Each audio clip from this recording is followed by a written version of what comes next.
이번 영상은 아파트의 월세 비중이 늘어난다 이에 대한 이야기를 좀 해보려 합니다. 불과 한 4년 전만 해도 아파트에 이제 100만원 이상 월세 비중이 이제 30%쯤이었는데 지금은 40%를 넘어서고 있다고 합니다. 아파트의 월세 금액 100만원에서 300만원 미만인 이 비중이 40%가 넘는다라는 이야기인데요. 점점 이제 월세가 확산되고 있는 것 같습니다. 한국에서는 전세 제도가 훨씬 활성화되어 있다 라고 계속 이야기해 왔었는데, 이제 최근 몇 년 사이에 이 월세 비중이 계속 늘어나면서 지금은 월세가 확실히 늘었다라고 보면 맞을 것 같습니다. B아파트에서는 월세 비중이 70%가 넘는답니다. 60%쯤이라고 봤던 것 같은데 70%라고 지금은 뉴스에서 나오고 있네요. 그만큼 월세 비중이 가파르게 늘어난다라고 이해하면 될 것 같습니다. 근데 왜 이렇게 월세가 빨리 가파르게 확산될 수 있었을까요? 이건 다름 아닌 전세 사기 때문이라고 봅니다. 전세를 장려하고 전세자금 대출을 많이 해줬었죠.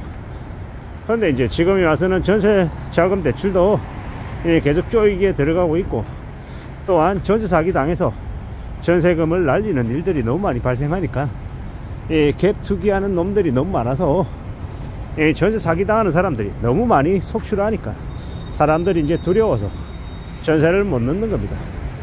전세금을 돌려받지 못하면 어떡하나라는 그런 두려움 때문에 그렇게 된 거라고 봐야겠죠.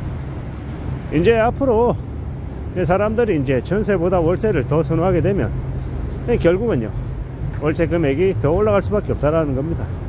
월세 금액이 올라가게 되면 이제 주거 관련해서 이 서민들의 비용이 더 늘어난다, 이 주거 부담이 더 커진다라고 이해하면 맞지 않을까라는 생각을 해봅니다.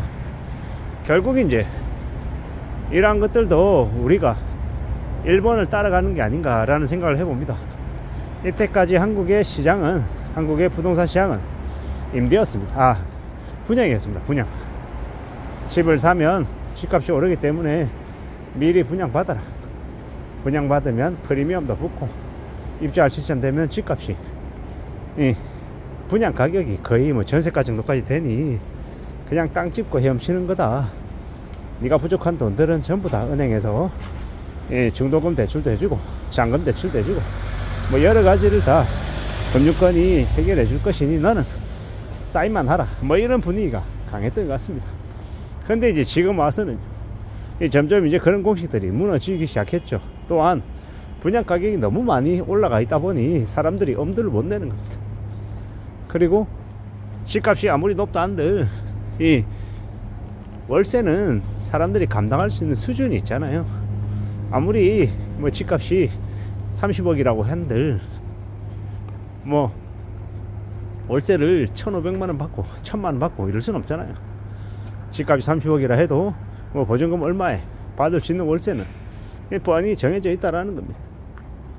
뻔히 정해져 있다라는 얘기는 금액이 오르긴 할 텐데 그래도 월세로 보통의 사람들이 월세를 500만원 700만원 낼 수는 없다, 그걸 말씀드리고 싶었던 거고. 근데 이제 집값이 예를 들어 30억이라고 하면 3%만 쳐도 얼마입니까? 집값 30억에 3%면 9천만원이죠. 단순 계산하면 보증금이 아예 없다라고 가정하면 월세로 연세로 치면 한 9천만원 이렇게 낼 수 있는 사람 몇이나 되겠습니까? 9천만원이라 하면 월세로 얼마입니까? 월세로 한 800만원쯤 되는 겁니까? 되게 좀 이제 말이 안 되는 이야기죠. 그렇게 많은 돈을 내고 살 수 있는 사람 몇이나 될까 따져보면 좀 쉽지 않은 것 같습니다. 근데 이제 딱 그게 딱 맞아 떨어지지 않더라도 어느 정도는 계산하려 하지 않을까라는 생각이 드는 겁니다. 예를 들어 전세가 10억이다 그러면 1억당 50만원 따지면 보증금이 아예 없다라고 하면 이제 어떻게 됩니까? 월세 500이 되는 거죠. 그런 형태로 이제 계속 계산해서 아파트들 중에서 이제 비싼 아파트들은 이제 월세를 책정하려는 게 아닐까라고 혼자 계산해 봤습니다. 이게 맞다 틀리다 뭐 이런 것들로 이야기하면 제가 답변할 수 있는 얘기는 없는 거고, 그저 혼자 이렇게 생각을 해보는 겁니다. 결국은요, 결국 이제 비아파트 이제 에서 월세 비중이 70% 넘어간다라는 건 결국 이제 부동산 시장이 분양이 아니라 임대 시장으로 넘어가는 이 과정이 아닌가라고 생각을 해보고요. 결국 임대 시장이 활성화되면 외국계 자본이든 아니면 국내에 있는 대기업 자본이 저 부동산 임대업으로 이제 많이 이제 진출해서 그쪽 분위기를, 그쪽 영역을 많이 넓혀 나가려나 보다, 이런 생각을 하게 됩니다. 결국 그렇게 되면 서민들을 상대로 임대 시장에서 더 많은 이제 시장들이 만들어지지 않을까라고도 생각해보고, 결국 이게 서민들에게 좋아지는 걸까 나빠지는 걸까 라고 이제 생각해보면 나빠지는 거라고 생각합니다. 좋아지지 않을 것 같다라고 저는 생각하는 거고, 결국 부담이 커지는, 살아가는 삶이 더 빡빡해지는 현실들이 아마 닥칠 것 같다라고 생각합니다. 저는 뭐 집을 사지 마라, 집이 없어야 된다, 이런 주의는 절대 아닙니다. 저는 자신이 사는 집은 아무리 그 집이 크고 작고 형태가 어떻든 간에 있어야 된다고 생각하는 사람입니다. 특히나 나이 들어서 노년에 계속 이사 다니고 뭐 주거 부담 때문에 허덕이는 것만큼 서글픈 일이 없죠. 최대한 자기가 감당할 수 있는 범위 안에서 집을 사서 안정적으로 오래오래 살아가면 좋겠다라고 생각합니다. 그런 마음으로 지내는 게 필요하다고 보는 겁니다. 우리가 살아가는 지금 시대, 우리의 현실들 잘 내다보고 지내야 될 것 같습니다. 대한민국의 부동산 시장이 변해가고 있는 현실들을 잘 목격하고 그러는 중에 우리가 어떻게 대응하며 사는 게 좋을지를 좀 궁금해보는 것들이 필요하지 않나 라고 생각합니다.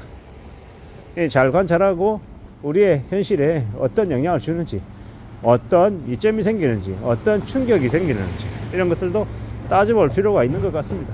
그렇게 관심 가지고 살아가자라고 이야기하고 싶습니다.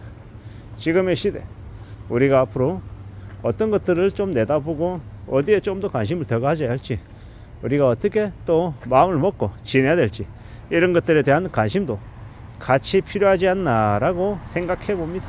아무쪼록 저나 여러분들의 삶이 좀 평온해지기를, 안정적이 되기를 진심으로 바랍니다. 이상입니다.